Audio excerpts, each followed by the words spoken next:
Guten Tag allerseits. Hello everyone. Thank you for joining us. Language is important. We see it everywhere and we hear it everywhere. From the people we met, to the signs you see, to the phones we use every day, to even our inner thoughts. Basically, without language, we don't get anywhere close to our point in time today. It's one of the key features to our understanding of the world as a species, if not the actual key. And so there'll be some people who will inevitably ask themselves a vital question. How does language work? In fact, one of the greatest thinkers of philosophy, Augustine of Hippo, tried to answer this in a passage of his book Confessions.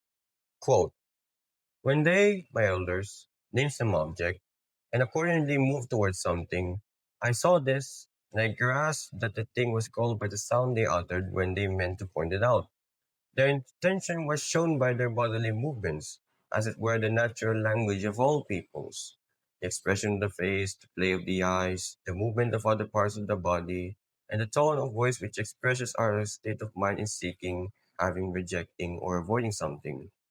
Thus, as I heard words repeatedly used in their proper places in various sentences, I gradually learned to understand what objects they signified, and after I had trained my mouth to form these signs, I used them to express my own desires.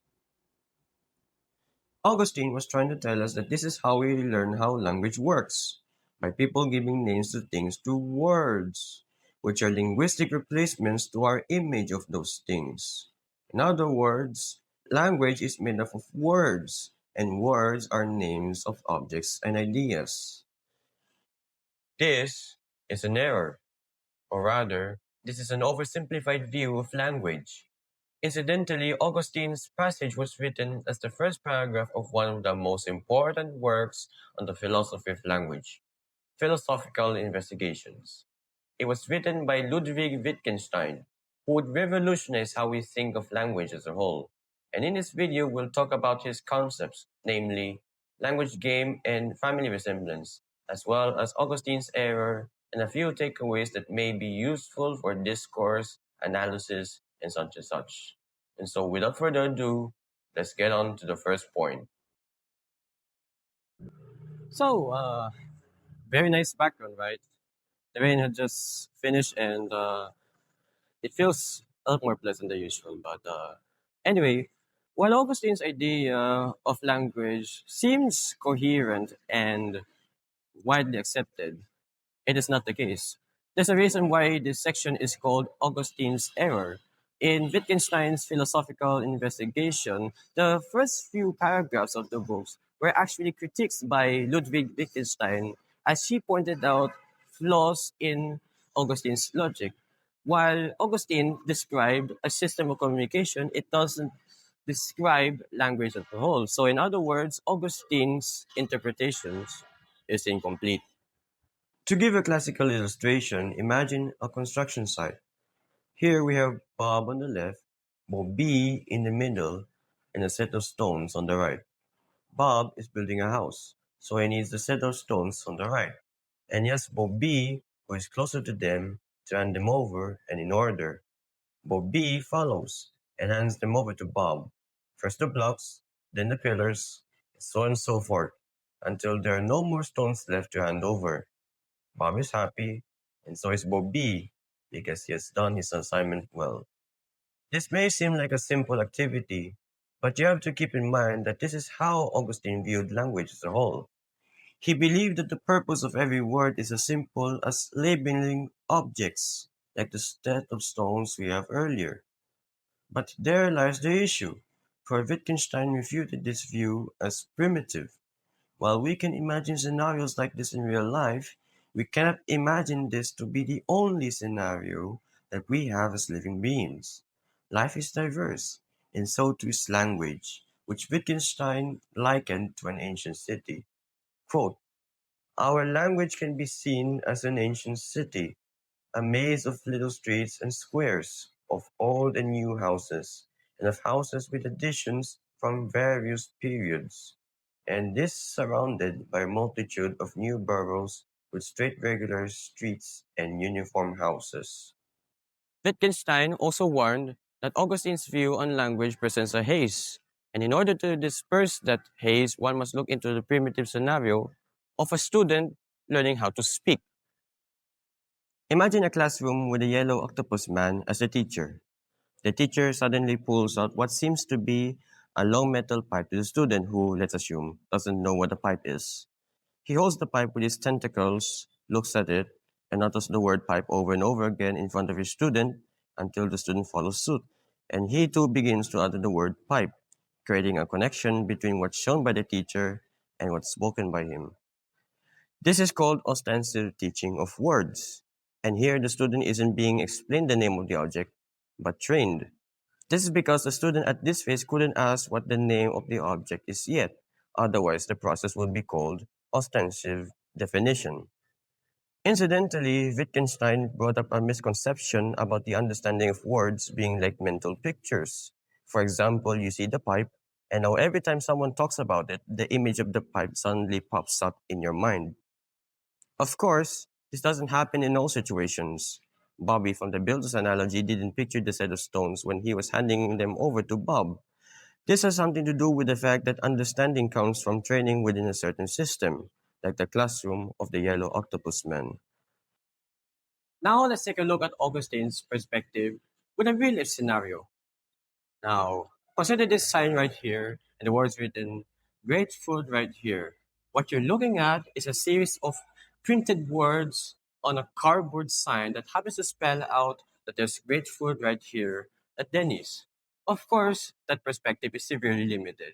And so it's not technically wrong. There's a flaw in it. What's the use of this sign? But for Wittgenstein, the use of this sign is as important as the words written here, because not only does it suggest now that there's great food right here at Denny's, there's also an element of persuasion, an invitation to us potential customers to dine in at Denny's. And this persuasion is one of the many examples of what Wittgenstein introduced in his book as language game.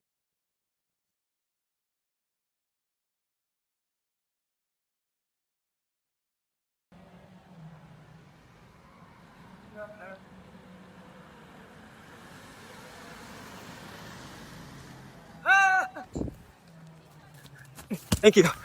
Ouch. Sorry.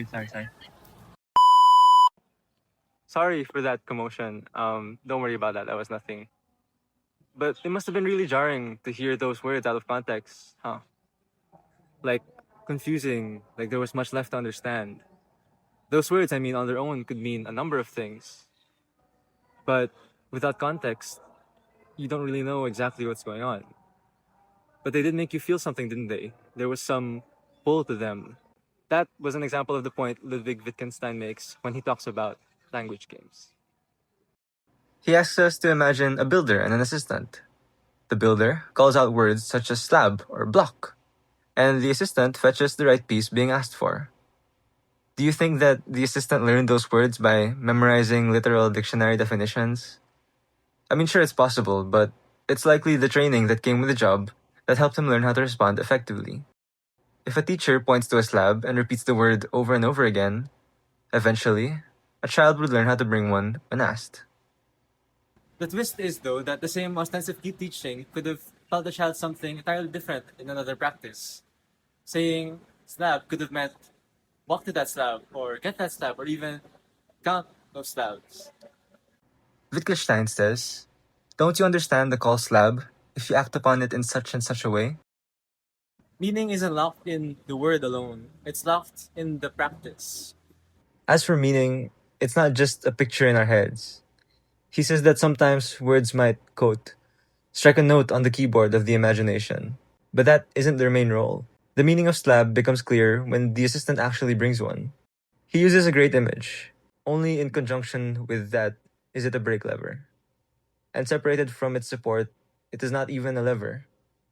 It may be anything or nothing.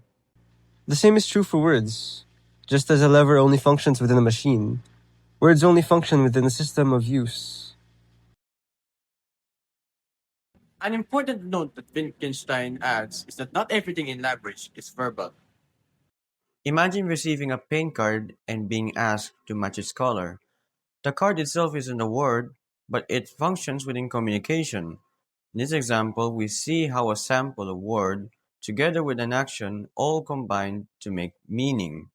The card is part of the game. Here's another example. Imagine someone says 5 slabs. This could just be saying, this is 5 slabs. Or it could be an order asking, bring me 5 slabs. We have to think about what parts these words play in this language game. Meaning isn't decided by grammar or tone alone. It's decided by the role words play in the practice.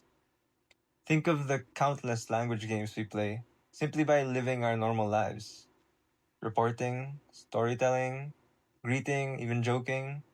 Each one has its own structured activity with distinct rules, expectations, and contexts. He shows us that language is not one giant uniform system. It's a toolbox with different tools for different functions. As said, Wittgenstein warns us not to take language simply as just naming objects.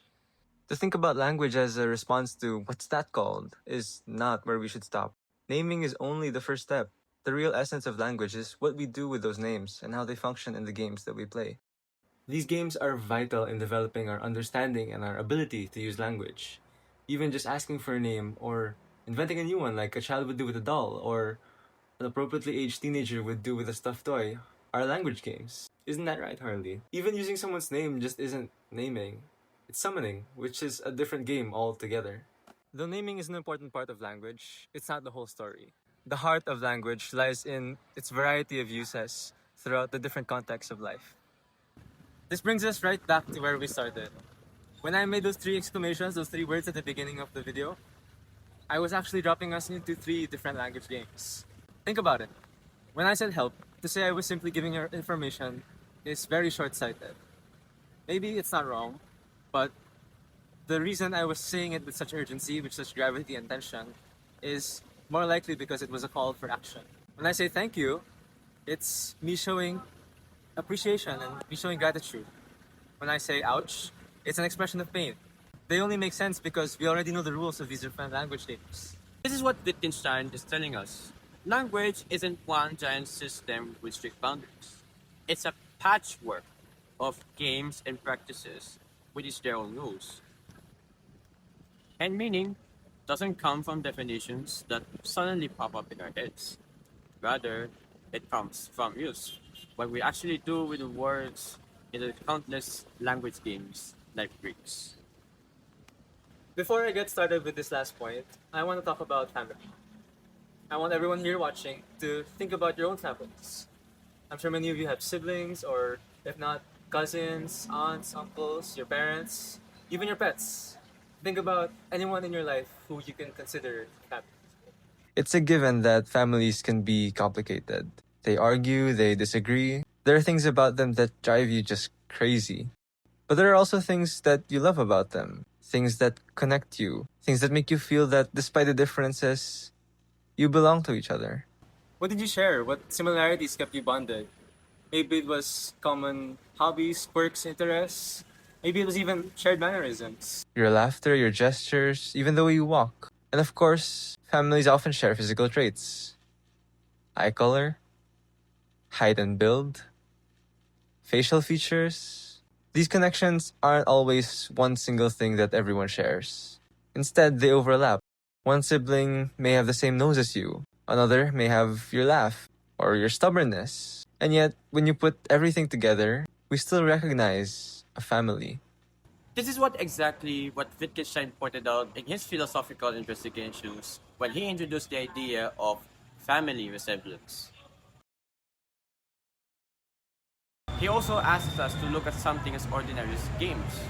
Think of ball games, board games, card games, playground games. What do they all have in common? Take a board game, like chess, checkers, or Monopoly. They have rules, turns, and usually a winner and a loser.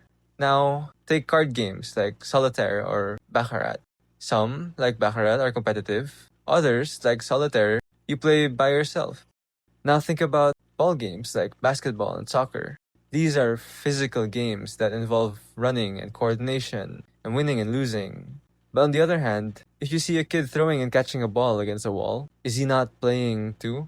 There's no competition, no winner, just play. In the same way that families share resemblances without one defining trait, the concept of game works the same way. It doesn't have rigid boundaries. Instead, it's flexible, and we understand it through its different examples. In his own words, Wittgenstein says that the concept game is a concept with blurred edges. He then asks, is an indistinct photograph a picture of a person at all? Isn't the indistinct one often exactly what we need? The point is that sometimes concepts work better when they don't have rough borders. Like when you tell a friend in a city square, stand roughly there. It's fake, but it works. This isn't just about games. It's about how many of our everyday concepts work. They don't need hard limitations and boundaries to mean something. It's the same way that a sunset is beautiful because its colors melt together. So when you think about your own family, the ways they're both similar and different, you're living out the very idea that Wittgenstein was trying to capture. It's that connection is not about looking for that single unifying essence that oversimplifies things. It's about recognizing the overlapping features. As promised, here are a few takeaways for this video. Wittgenstein says that the meaningful word is created through how it's used. A language game is essentially the shared setting or context for these words to thrive in. So when people are telling you to watch your words, they're saying that because in a sense, they're playing a different language game from yours. But by agreeing to the same game, you can develop a common understanding amongst each other, which makes an exchange of minds easier and more creative. Language changes not because they naturally evolve, but their meaning of words are constantly altered by different training being passed on from one to another. As a result, one can always question how concepts are being held by strict definitions, because even blurry spots are concepts within themselves. Augustine's view is only a narrow part of what comprises language as a whole. It also consists of various activities in life such as teaching, joking, praying, doubting, and such and such. So Wittgenstein wants us to give more value to our daily use of language, not just because it encompasses the richness of the human experience, but we also have the power to shape it. So that's all we have to present. To end this video, we leave one of Wittgenstein's most famous quotes for you to agree or disagree yourself. The limits of my language are the limits of my world.